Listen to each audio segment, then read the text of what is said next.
programme bi nag nii la mujjee mooy sànnante ay xeer dóorante ay xeer nii la programme bi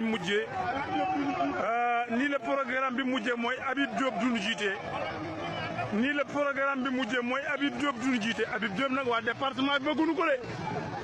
Habib Diop waa département bi bëgguñu ko de nee nan moom Habib Diop duñu jiite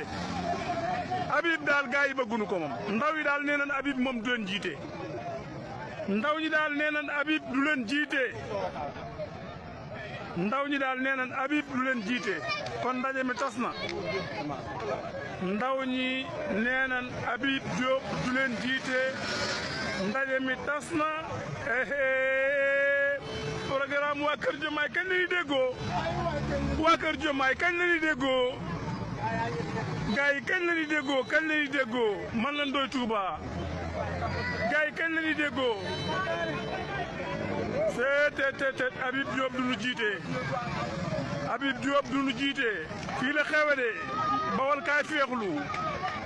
nee na Habib Diop du ñu jiite ñu dóor fi ay pompe à gaz la ñu dóor. nguuru paccoo moom nii rek lay mujjee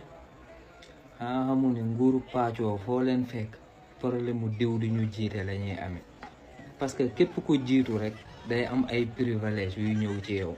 moo tax kenn ku nekk da ngay bëgg a jiite kenn ku nekk day bëgg a jiite parce que kiy jiite day am ay revenu yoo xamante ni day ñëwaat ci moom parce que nguuru paccoo lañ woote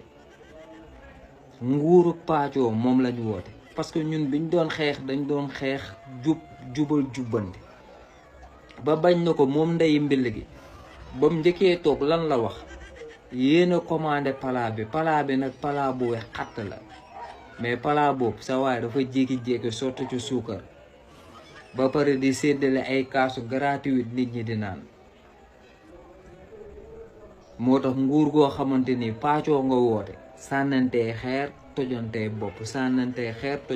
bopp parce que paccoo la da ngeen ni paccoo alalu askan bi moment bi nga xamante ni yéen a ngi raayante pour diw di ñu jiite moment boobu noonu essence yokku na gasoil yokku na yéen ngeen am problème mu yéen ku leen di jiite mais nag nday mbil gi moom bu amee problème mu jiite moom nday mbil gi bu amee problème mu jiite nga xam ne ba toogee danaan man